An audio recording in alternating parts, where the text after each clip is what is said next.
মোট কথা হচ্ছে যে তুমি যদি ক্ষমতার কেন্দ্রে না আসতে পারো, তুমি যদি নিয়ন্ত্রণ না করতে পারো, তোমাকে আরেকজনের দ্বারা নিয়ন্ত্রিত হতে হবে। এখন তুমি তোমার নিয়ন্ত্রণটাকে কিভাবে মোকাবেলা করবা সেটা তোমার ব্যাপার। তুমি জ্ঞান দিয়ে করবা, না বুদ্ধি দিয়ে করবা, না গায়ের জোরে করবা, না চাপার জোরে করবা, নাকি সামগ্রিকভাবে একটা ডিসিপ্লিনের মাধ্যমে ধীরে ধীরে এটাকে অর্জন করবা, এটা নিয়ে চিন্তা গবেষণা পদ্ধতি নিয়ে আলাপ হতে পারে এবং হওয়া দরকার, জরুরিও বটে। ইসলামের যে বিভিন্ন দল, বিভিন্ন উপশাখা যারা বিভিন্নভাবে তাদের দাওয়াতি কার্যক্রম পরিচালনা করতেছে, এটা ইসলামের আলাদা একটা সৌন্দর্য। মানে যদি আমরা একটা দলকে যদি প্রাধান্য দিয়ে দিই তাহলে ইসলামের অন্য দিন ইয়াগুলো পন্থাগুলো বাদ পড়ে যাবে। আসসালামু আলাইকুম। ওয়ালাইকুম আসসালাম। ওয়াহিদ ভাই, আজকে আমরা কোনো গুরুগম্ভীর আলোচনা না করে রাজনৈতিক অথবা দার্শনিক বলতে পারি, আমরা কিছু বিষয় নিয়ে আলোচনা করতে পারি, যেটা আমাদের মানে একটা আড্ডা হতে পারে। অবশ্যই। তো আমার একটা বিষয় আপনার কাছে জানার ছিল যে ইসলামপন্থীদের বিভিন্ন ধারা কি সমাজে ঐক্য নাকি বিভাজন সৃষ্টি করছে? আচ্ছা, খুব ইন্টারেস্টিং প্রশ্ন। এই প্রশ্নের পিঠে এই প্রশ্ন আসে যে আল্লাহ তাআলা কি মানব জাতিকে এক হওয়ার জন্য সৃষ্টি করছেন? কোরআন শরীফের বিভিন্ন আয়াতে তো বলতেছে ওয়ালা ইয়াজালুনা মুখতালিফিন, তাদের মাঝে সবসময় মতানৈক্য থাকবে। এখন ঐক্য দ্বারা কি উদ্দেশ্য?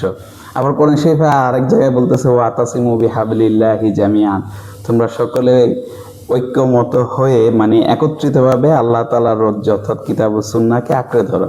এই দুইটার সমন্বয় কি? অর্থাৎ এই দুইটার সমন্বয় আমরা এভাবে ধরে নিতে পারি, যদি রাসূল সাল্লাল্লাহু আলাইহি ওয়াসাল্লামের পর থেকে সাহাবায়ে কেরাম বা তাবেঈনদের, ইসলামের প্রথম যুগের যারা আছেন তাদের দিকে যদি তাকাই, সমাজে বিভিন্ন ধারা উপধারা, বিভিন্ন জায়গায় বিভিন্ন জন কেন্দ্রীয় প্রধান ব্যক্তি থাকবে। যেমন মদিনায় প্রধান মুফতি ছিলেন যায়েদ ইবনে সাহাবেদ, মক্কায় আব্দুল্লাহ ইবনে আব্বাস, কুফার ভিতরে আব্দুল্লাহ ইবনে মাসউদ। তাদের ফতোয়ার মাঝেও ভিন্নতা দেখা গেছে। কোরআনের কিছু আয়াত বা ইসলামের কিছু বিধান হচ্ছে কতঈয়াত, মানে দ্ব্যর্থবোধক, না দ্ব্যর্থহীন, অর্থাৎ এগুলো যেমনটা আছে তেমনই। আর কিছু আছে দ্ব্যর্থবোধক, যেটাকে আমরা বলি জন্নিয়াত। তো জন্নিয়াত ব্যাপারে তো ইখতিলাফ হবে, এটাই তো ইসলামের চাহিদা, অর্থাৎ যেন উম্মতের মধ্যে হারাজ বা সমস্যা তৈরি না হয়, যেন সবাই ফ্লেক্সিবিলিটির সাথে ইসলামটা পালন করতে পারে। কিন্তু আমরা হচ্ছে যে আমাদের সাবকন্টিনেন্ট বা বাংলাদেশে ইসলামকে পরিপূর্ণরূপে না বোঝার কারণে, মানে প্রাইমারিভাবে বা ব্যাপকভাবে সাধারণ সবাই, ওলামা শ্রেণীর নির্দিষ্ট একটা অংশ বাদে অধিকাংশ মানুষই ইসলামকে ব্যাপক অর্থে এবং পূর্ণাঙ্গ অর্থে জানে না বা বুঝে না। সেজন্য সাধারণ হালকা তারতম্যকেও মনে করে বড় ধরনের তারতম্য। যেমন একটা বিষয় হচ্ছে যে সালাত কিভাবে আদায় করতে হবে, এটা তাওকীফি, এটা একদম নির্ধারিত, এখানে কোনো চেঞ্জ করা যাবে না। কিন্তু দাওয়াত কিভাবে দিতে হবে এটা তো নির্ধারিত না। দাওয়াত বিভিন্ন ক্যাটাগরিতে বিভিন্ন জন বিভিন্নভাবে দিতে পারবে। তো এই বিভিন্ন হওয়াটা তো ইসলামের থেকে বাইর হয়ে যাওয়া না, এটা তো ইসলামের গণ্ডির ভিতরেই। কিন্তু ওই বিভিন্ন হওয়াটাকে মানুষ মনে করতেছে ইখতিলাফ। তার মানে দেখো, প্রশ্নটাকে আমি আবার ঘুরে বলতে চাই যে কিছু বিষয়ে ইখতিলাফ থাকা বা কিছু বিষয়ে ভিন্নতা থাকাটাই শরীয়তের চাহিদা, ইসলামের সৌন্দর্য বলতে পারি। ইসলামের সৌন্দর্য। আর কিছু বিষয়ে কিছু বিষয় এটা চেঞ্জেবল না, যেমন আকীদার ব্যাপারে মৌলিক কিছু বিষয়ে চেঞ্জ করা যাবে না। তারপর ইবাদার অনেক কিছুতে চেঞ্জ করা যাবে না, যেমনটা আছে তেমনই। হ্যাঁ, মুআমালাতের ভিতরে চেঞ্জ হবে, এটাই স্বাভাবিক কথা। মাশাআল্লাহ। এখন এই প্রশ্নে তোমার যে প্রশ্নটা এবার বলো যে ইসলাম পন্থা বা ইসলামপন্থীরা ঐক্য সৃষ্টি করছে না বিভাজন করছে, এখন তোমার এই নীতির আলোকেই দেখি বাংলাদেশে ইসলামপন্থী বলতে আমরা কয়েকটা দলকে বুঝতে পারি। যেমন হেফাজতে ইসলাম কওমি বেসড, যাদের সাথে তাবলিগ আছে, বৃহত্তর চরমনায়ও আছে, তারপর হচ্ছে সারসিনা আছেন, তারপর জামাত ইসলামী আছেন, বেরলবিরা আছেন, তারপর আরও অনেকেই থাকতে পারেন, আছেন, আমি হয়তো সবার নাম সেভাবে নিতে পারছি না বা এই মুহূর্তে মনে নেই।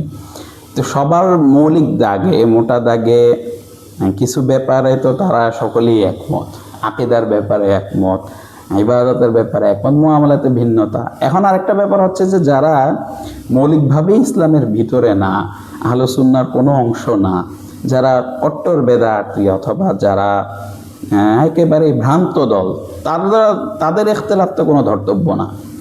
যেমন যারা একেবারেই সর্বনিকৃষ্ট পর্যায়ের বেদাতি, যাদেরকে বেদাতি পরিমণ্ডলী বা সুন্নি পরিমণ্ডলেই মানুষ গ্রহণ করে না, তাদেরকে করা সুন্নি বলে আমাদের চট্টগ্রামে কোট করতে চায়, তাদের অনেকেই তো শরীয়তের মানদণ্ডে টিকে না। যে এমন না খারেজিদের একদলের ব্যাপারে এমন না, রাফিজিদের একদলের ব্যাপারে এমন কথা আছে যে যারা আলী রাদিয়াল্লাহু তাআলা আনহুকে খোদা বিশ্বাস করে। তা আলী রাদিয়াল্লাহু তাআলা আনহু খোদা বিশ্বাস করনেওয়ালা জামাত তো আর ইসলামের কেউ না। তাদেরকে এমনও বর্ণনা আছে আলী রাদিয়াল্লাহু আগুনে পোড়ায় মারছেন। তো যার যার কর্মকাণ্ড হয়তো ইসলামের সাথে কিছুটা সাদৃশ্য রাখে, তারাও যে ইসলামের ভিতর এটা আমরা নিতে পারি না। বাকি মোটা দাগে যে কয়েকটা ঘরানা আছেন তাদের মূল কনসেপ্ট অনেক জায়গায় কাছাকাছি, আর কিছু জায়গায় ইখতিলাফের সুযোগ আছে, তারা করছেন। এখন ইখতিলাফের ভিতরে মুখতালাফ ফি মাসালা অর্থাৎ মতানৈক্যপূর্ণ বিষয়ে কোন মুজতাহিদ বা কোন স্কুল অফ থটের প্রধান কোন কোন দলিলের আলোকে তার নিজের মতকে প্রাধান্য দিচ্ছেন সেটা বিবেচ্য বিষয়। সেটা নিয়ে একাডেমিক অঙ্গনে বা ইলমি অঙ্গনে যারা মানে এই ধরনের করার তর্ক করার যোগ্য তারা আলাপ করতে পারেন, কিন্তু এটা নিয়ে বিভেদ করার আসলে কোনো অর্থ নাই। এই যে মূল কথা এটা যে ব্যাপকভাবে সামাজিকভাবে আমরা ইসলামটাকে পূর্ণাঙ্গভাবে বুঝাইতে পারি না, ইসলামকে সীমিত কিছু আইডিয়া, সীমিত কিছু কালচারের ভিতরে আমরা সীমাবদ্ধ করে ফেলছি, তাই এই সমস্যাটা আর কি। তার মানে আমরা বলতে পারি যে ইসলামের যে বিভিন্ন দল, বিভিন্ন উপশাখা যারা বিভিন্নভাবে তাদের দাওয়াতি কার্যক্রম পরিচালনা করতেছে, এটা ইসলামের আলাদা একটা সৌন্দর্য। মানে যদি আমরা একটা দলকে যদি প্রাধান্য দিয়ে দিই তাহলে ইসলামের অন্য দিন পন্থাগুলো বাদ পড়ে যাবে, বরং ইসলামের একটা সাইড শুধু দেখা যাবে আর অন্য বাকি সাইডগুলো অফ হয়ে যাচ্ছে।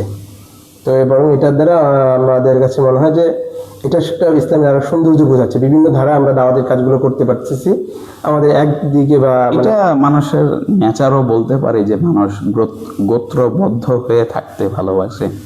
প্রত্যেক অঞ্চলেই দেখা যাবে যে একজন কেন্দ্রীয় ব্যক্তি দাঁড়িয়ে যাচ্ছেন, তার কিছু অনুসারী তৈরি হচ্ছে, তার একটা প্রভাব সমাজে সৃষ্টি হচ্ছে। সেটাকে তুমি অস্বীকার করবা কিভাবে বা সেটাকে বাদ দিবা কিভাবে, এটা তো জটিল একটা ব্যাপার। একই সময়ে দেখা গেছে আহলে সুন্নাহর আকীদার দুইজন ইমাম আবুল হাসান আশআরী এবং আবু মনসুর মাতুরিদি, তারা খুব মুআসির, কিন্তু তাদের মাঝে সাক্ষাৎ হয়েছে বলে এমন কোনো ঐতিহাসিক বর্ণনা পাওয়া যায় না। কিন্তু তারা দুজনই তো ইমাম, দুজনেরই প্রভাব আছে, দুজনেরই খেদমত আছে, দুজন থেকে আহলে সুন্নাহর আকায়েদের দুটো ধারা চালু হয়েছে।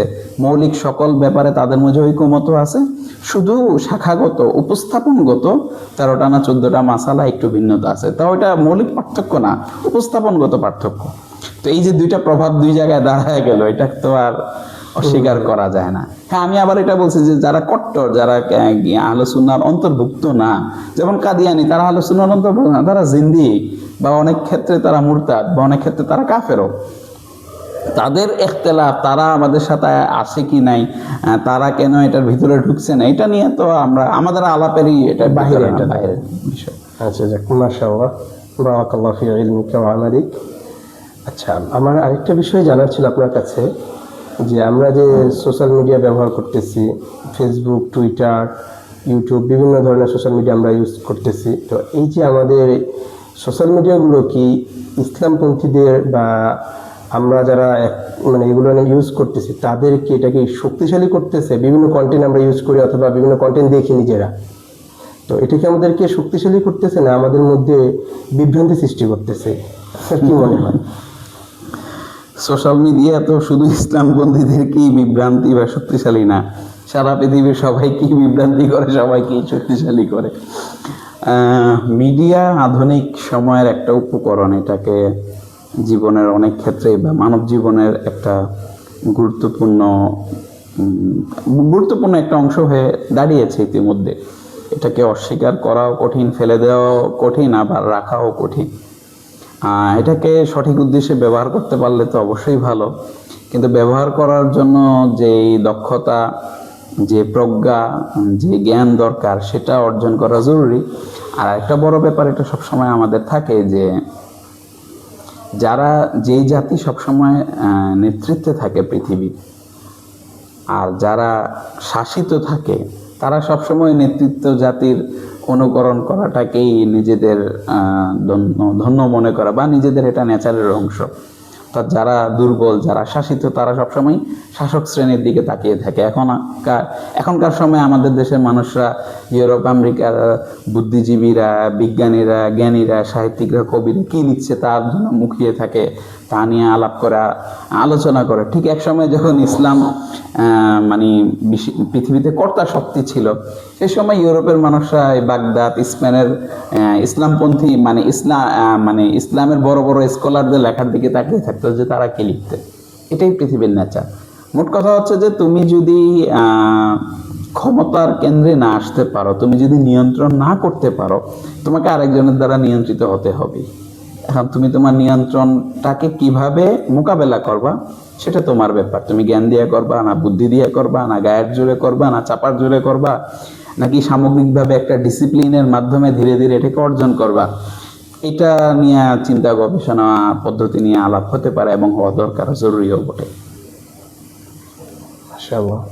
আচ্ছা, আরেকটা বিষয়, যেহেতু আমাদের ইতিপূর্বে যে বিষয়টা নিয়ে আলোচনা হয়েছিল, তো আমি এই বিষয়ের সাথে আরেকটা বিষয় আমি আপনার সাথে ওই প্রশ্নের সাথে একটা জিনিস যুক্ত করতে চাই, যে রাজনৈতিকভাবে ইসলামপন্থীরা বা ইসলামিক অ্যাক্টিভিস্টরা যারা আছেন, তারা যে ব্যবহার হচ্ছে, এটা কি আমাদের এই ব্যবহারটা বিকৃতি করতেছে আমাদের সমাজকে বা আমাদের চলাফেরাটাকে? রাজনৈতিক যে যাদের অন্য রাজনৈতিক অ্যাক্টিভিস্টদের মাধ্যমে যে আমরা বিভিন্ন সময় আমাদের ইসলামী যারা স্কলার আছেন তাদেরকে সামান্য কিছু ইয়াতে আমাদেরকে ডেকে নিয়ে যায়, বা মানে বড় বড় কোনো গুরুত্বপূর্ণ আলোচনায় আমাদেরকে তেভাবে করেন না, বা সমাজকে সাধারণভাবে একটা শান্ত করার জন্য আমাদেরকে একটু কাছাকাছি রাখে। আবার মানে সমাজের গুরুত্বপূর্ণ ডিসিশনে যারা ইসলাম স্কলার তাদেরকে সেভাবে যুক্ত করেন, মানে করেন না বা করতে চানও না। এই জিনিসটা কি ইসলামকে বিকৃত করতেছে কিনা? প্রশ্নটা আরো সহজ ভাষায় বললে, ইসলামপন্থীরা যারা সমাজের প্রভাবশালী বা প্রতিপত্তি শ্রেণী আছে তাদের দ্বারা মিস ইউজ হচ্ছে কিনা, এটাও বলতে পারেন। জি, এটার তো আগের কথার মতোই, যে তুমি যদি শক্তিশালী নাও, আমরা দাওয়াতে তাবলিগে এমন একটা কথা বলে না, দায়ী না হলে অটোমেটিকলি মাধব হবা। তো তুমি দায়ী না, তুমি মাধব হবাই। আমাদেরকে তাহলে তুমি ফাইল না, তুমি মাফুল হবাই। আমাদেরকে চেষ্টা করতে নিজেদের ফাইল হওয়ার জন্য তোমার ফাইলিয়াত অর্জন করা লাগবে। তোমার ভিতরে যতক্ষণ ফাল সিফত না আসবে, তুমি ততক্ষণ ইনফিয়াল হবা। আচ্ছা, এই যে আমরা সুন্নাতে কাউনিয়াটা এমনই। আমরা যে যে বিকৃত হচ্ছে, এইটা মানে সমাজের বা ইসলাম পন্থাদের যে লোক মানুষ আছে, আমরা তাদের কতটা পরিমাণে মানে বিকৃত করতেছে? ইসলামপন্থীরা মোটা দাগে আমাদের আফসোসের ব্যাপার হলো যে আমরা শুরুর কথাটাই বলি যে ইসলামকে পরিপূর্ণ অর্থে বা ইসলামের মোটা দাগের কথাগুলোকে একটু ডিপলি স্টাডি আমরা করতে পারি নাই সারফেস লেভেলে, মানে অর্থাৎ ব্যাপকভাবে আমাদের দেশের মানুষের কাছে ইসলামের জ্ঞান আর গতি প্রকৃতি এবং ইসলামী জ্ঞান কিভাবে কাজ করে, এটার মেকানিজমটা কি, এটার মধ্যে কতটুকু সুযোগ আছে, কতটুকু সুযোগ নাই, অর্থাৎ এই জ্ঞান সত্তা তৈরি হওয়ার পর একজন মানুষের যে অ্যাক্ট হবে, যে আচরণ হবে, সেটা আমাদের চরিত্রে নাই। আমাদের ইসলামের ব্যাপারে ফাজাইল জানা আছে, ইসলামের ব্যাপারে আমরা খুব ফজিলত বর্ণনা করতে পারবো, কিন্তু ইসলামটা ঠিক কিভাবে এক্সিস্ট করে এইটার ব্যাপারে পদ্ধতিগতভাবে মূলনীতি মেনে, সালাফে সালেহিনের মুতাওয়ারাস পদ্ধতি মেনে আমরা কোনো আলাপ করতে পারি না, বা এই পদ্ধতি মেনে শিক্ষা অর্জন করার পর যে প্রজ্ঞা আমাদের ভিতরে ইনস্টল হবে সেটা আমাদের ভিতরে নাই। তাই আমরা কোথাও বিকৃতি হই, কোথাও স্বেচ্ছাই করি বা কোথাও অনিচ্ছাই করি, বা আমরা আমাদের গন্তব্য নির্ধারণ করতে পারছি না।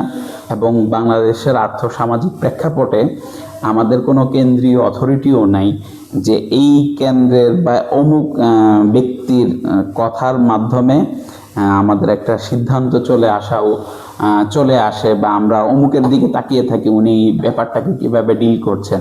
এমন কেন্দ্রীয় কোনো ব্যক্তি নেই সেজন্য দেখা যাচ্ছে যে যেভাবে পারছে, যার মনে বা যার বুঝে যেমনটা আসছে সে সেভাবেই কাজ করছে। এই জন্য দেখা যায় কোনো ক্ষেত্রে হয়তো এটা ইসলামের পক্ষেও যাচ্ছে, আবার কোনো ক্ষেত্রে ইসলামের বিপক্ষেও যাচ্ছে, তো সে নিজেই জানে না। আর নানামুখী দেশ বিদেশের ইসলামের শত্রুদের ষড়যন্ত্র, তাদের কুটচাল, এগুলো তো আছে, এগুলো তো কোরআন সুন্নাহ দ্বারাই প্রমাণিত যে ইসলাম এবং মুসলমানদেরকে ধ্বংস করে দেয়া, ইসলাম এবং মুসলমানদেরকে শেষ করে দেয়া, এটা ওদের একটা স্বাভাবিক কর্তব্যই। অর্থাৎ বাতিল সবসময় হকের বিলোপ চায়, হককে শেষ করে দিতে চায়, এটাই বাস্তবতা। এখন হক যদি অ্যাক্টিভ না হয় তাহলে ডিএক্টিভ হবে। আচ্ছা, ভবিষ্যতে ইসলাম পন্থাদের সুস্থ বিকাশের জন্য কি কি সংস্কার প্রয়োজন বলে মনে করেন আপনি? এটা অনেক বড় কথা, কি কি সংস্কার প্রয়োজন। একটা সুস্থ সবল স্বাস্থ্যকর এবং শামিল জামে শিক্ষা ব্যবস্থা দরকার, যেখানে সুনানে কাউনিয়ার জ্ঞানও শেখা যাবে, উলুমে আসরিয়াও পর্যায়ক্রমে ব্যক্তির রুচি ভেদে যোগ্যতা অনুসারে শেখানো হবে, এবং শরীয়তের এলেমটাকেও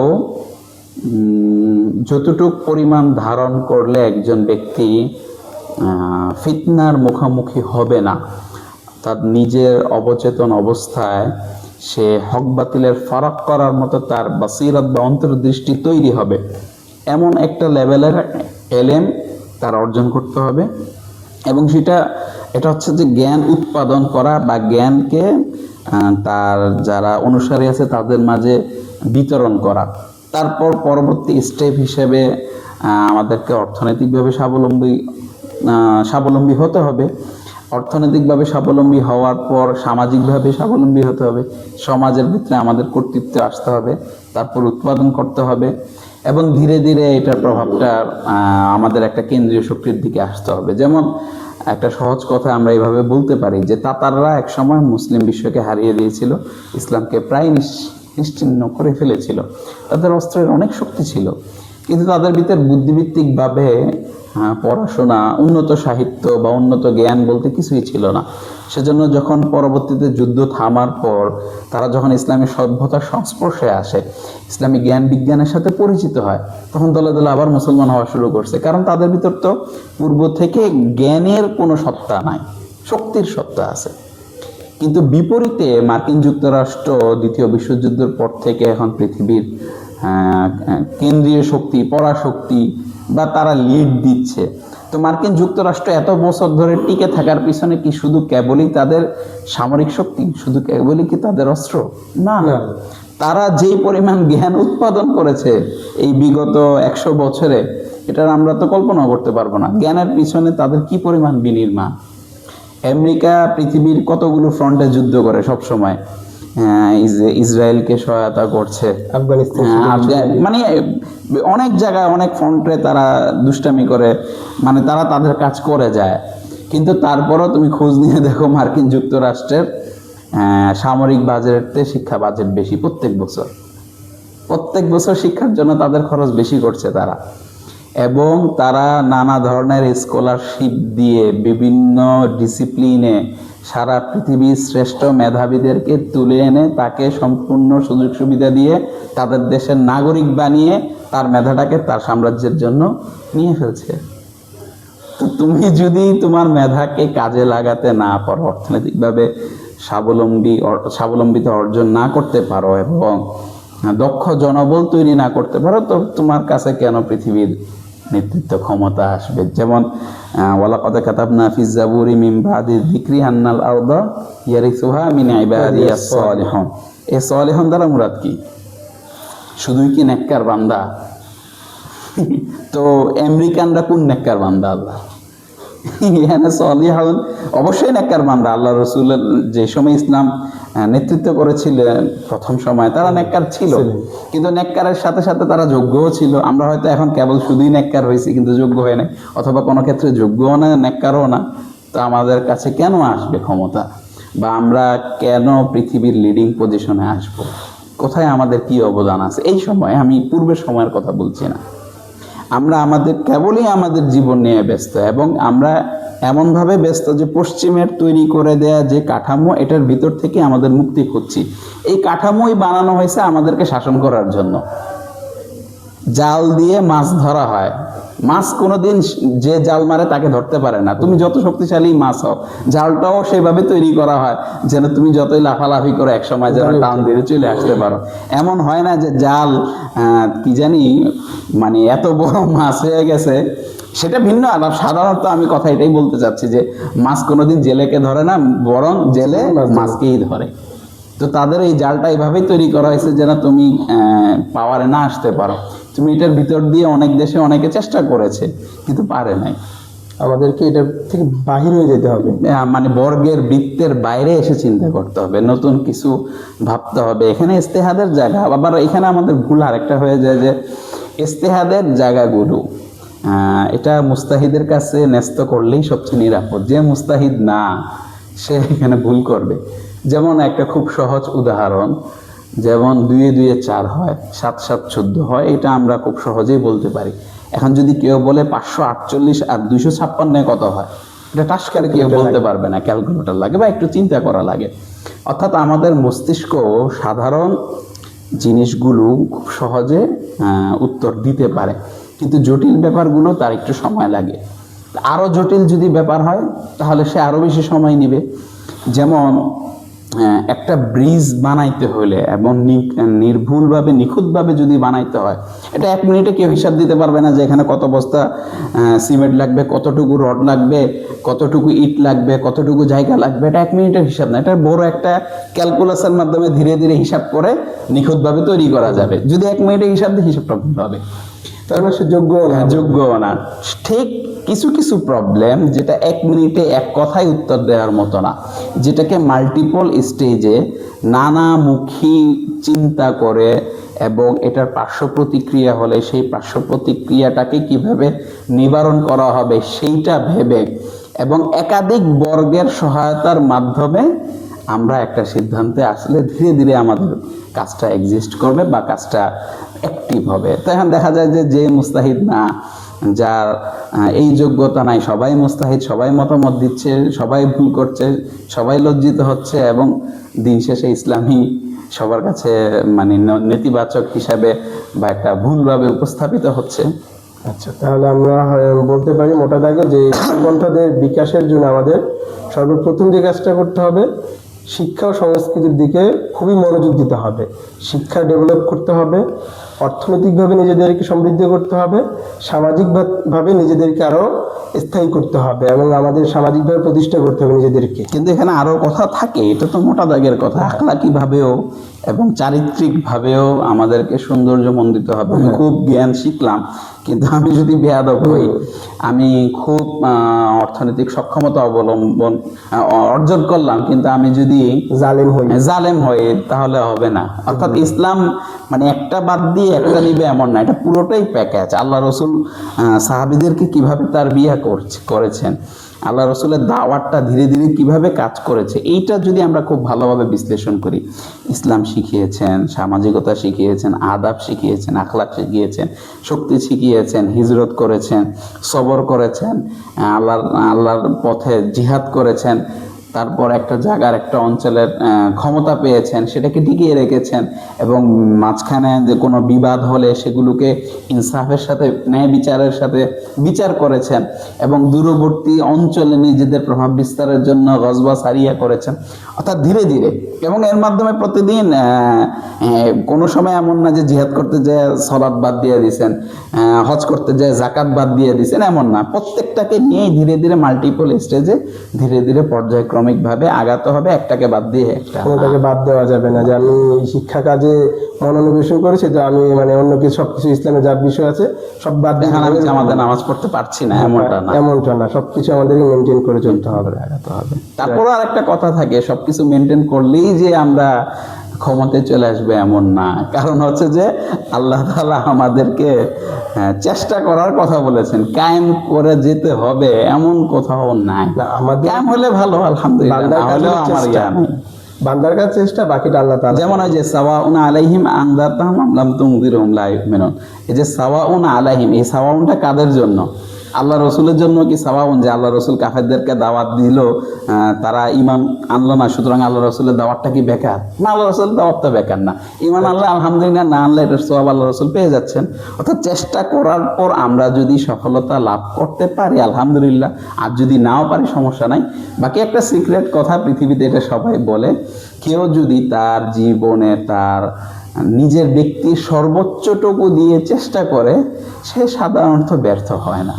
এটা আল্লাহর নিয়ম। আল্লাহ ইন্নাল্লাহা লা ইউযিউ আজরাল মুহসিনিন, আল্লাহ তাআলা যারা ইহসানের সাথে কাজ করে তাদের ফলাফলকে, তাদের উজরত বা তারা যে প্রতিদান পাবে, এটাকে আল্লাহ নষ্ট করেন না। মানে আল্লাহ তাআলা যোগ্যদেরকে যোগ্য স্থানে নিয়ে যান। তো এটা আল্লাহ তাআলার ওয়াদাটা আল্লাহ কখনো কি করবে না, এর বিপরীত নিয়ে যাবে, লা ইখলিফুল্লাহু মিআদ। জি। তো সেই হিসেবে আমরা বলতে পারি যে আমাদের যে বিষয়গুলো আলোচনা করা হয়েছে তার মধ্যে মোটা দাগে যে সর্বশেষ যে আলোচনাটা ছিল, শিক্ষা, সংস্কৃতি, আখলাক, সামাজিক অবস্থা, রাজনৈতিকভাবে নিজেদেরকে স্ট্রং করা, অর্থনৈতিকভাবে নিজেদেরকে সেভাবে এস্টাবলিশ করতে হবে। যাক, আলহামদুলিল্লাহ, অনেকদিন পর আপনার সাথে কথাবার্তা হলো। অনেক কিছু বিষয় নিয়ে হয়তো আড্ডা হওয়া ছিল, বাট এটা অনেক কিছু টপিক নিয়ে, বিষয়গুলো নিয়ে আলোচনা করা হয়েছে। খুব ভালো একটা সময় কাটলো। আসসালামু আলাইকুম ওয়া রাহমাতুল্লাহ। ওয়া আলাইকুম আসসালাম।